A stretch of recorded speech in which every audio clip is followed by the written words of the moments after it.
पुरंजन का जो मन है, पुरंजनी, वो उस रानी के साथ आनंद कर रहा है। एक पुरुष जिस प्रकार स्त्री के साथ आनंद करता है, उसकी बाहों में लेटा हुआ है, ऐसा वर्णन इस अध्याय में किया। इतना आनंद में है कि 1100 पुत्र और 110 पुत्रियों को जन्म दिया है, और उसके कई सौ पुत्र पुत्रियां और कई पौत्र पौत्रियां हैं, यानी ग्रैंड सन ग्रैंड डॉटर्स भी हैं। कई सारे जन्म दिए, इतना लिप्त रहा। और कहते हैं कि तभी गंधर्व लोक से एक राजा आया जिसका नाम है चांडवेग। अभी कहानी है, चांडवेग राजा नाम का कोई राजा नहीं है, लेकिन नारद जी कह रहे हैं चांडवेग नाम का एक राजा आया। चांडवेग का मतलब क्या है? वेग, वेग। और चंड यानी तेज गति से चलने वाला वेग। तो कौन से 6 वेग हैं जो हमें भक्ति नहीं करने देते? मन का वेग, काम का वेग, वचन का वेग, और कौन सा वेग है? उदर का वेग, और उपस्थ हुआ, और काम वेग, उपस्थ वेग की बात। जिह्वा वेग, जीव का वेग, चाय का वेग, क्रिटिसिज्म का वेग, निंदा का वेग, है ना, तरह तरह के वेग हैं। रिश्तेदारों में जाकर शगन देने का वेग, अरे रिश्ता टूट जाएगा अगर नहीं गए, 101 रुपए का लिफाफा देने जाना है, क्या करें, दायित्व है हमारा।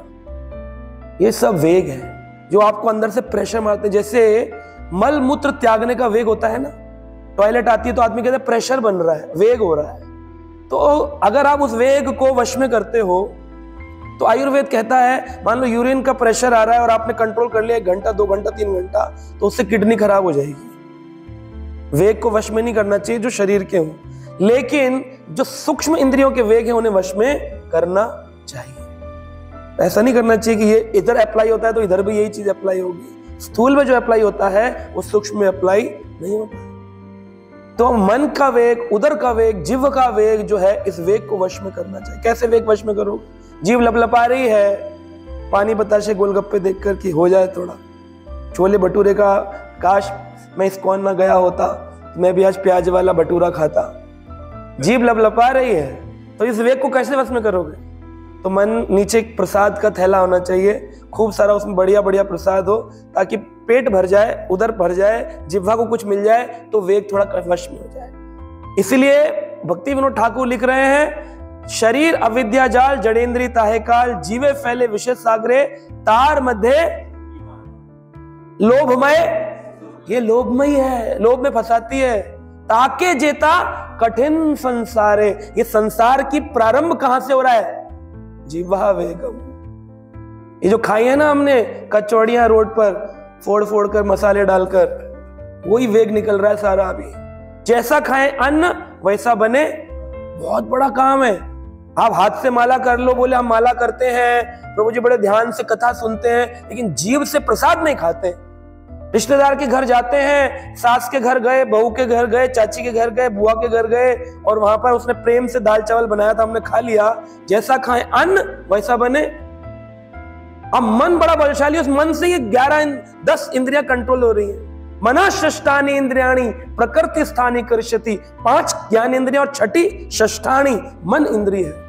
प्रकृति स्थानी, इस प्रकृति में घुमा रही है। इसलिए चैतन्य महाप्रभु कहते हैं, विषेर अन्न खाइला दुष्ट हैला मन। विषय अन्न खाने से क्या होता है? विषय अन्न खाइला दुष्ट हैला मन, दुष्ट हैला मन नहीं कृष्णेरा स्मरण। कृष्ण का स्मरण चला जाएगा। आपने तो समोसा खाया जज्जू हलवाई का, लेकिन आपको नहीं पता चला आपका मन कब चला गया। मन लगता नहीं है माला में मन। ये आप देखो, आप ले आए, कोई डब्बा आया दिवाली पे सोन पापड़ी का, 40 घर में घूमकर आया है, उन सबके कर्म लगे हल्के हल्के हाथ से इधर से उधर से।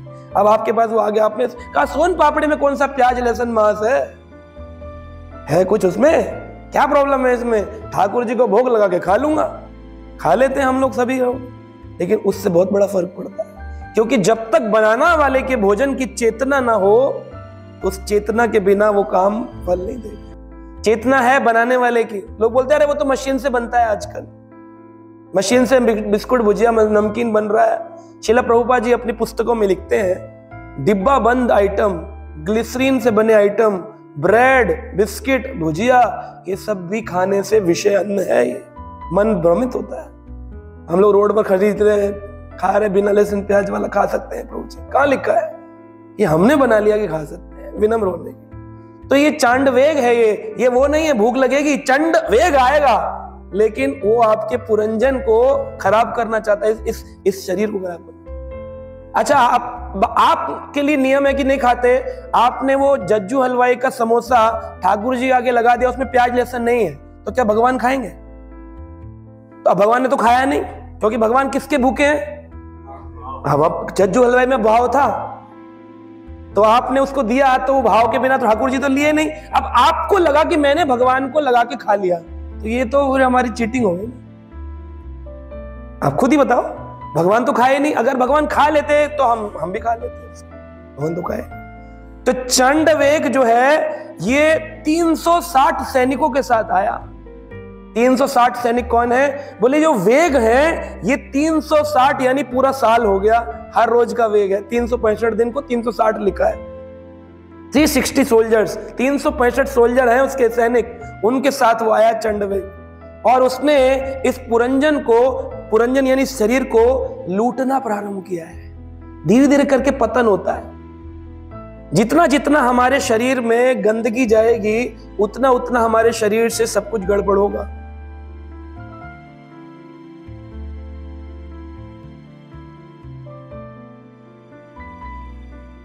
Subscribe now and press the bell icon. Never miss an update.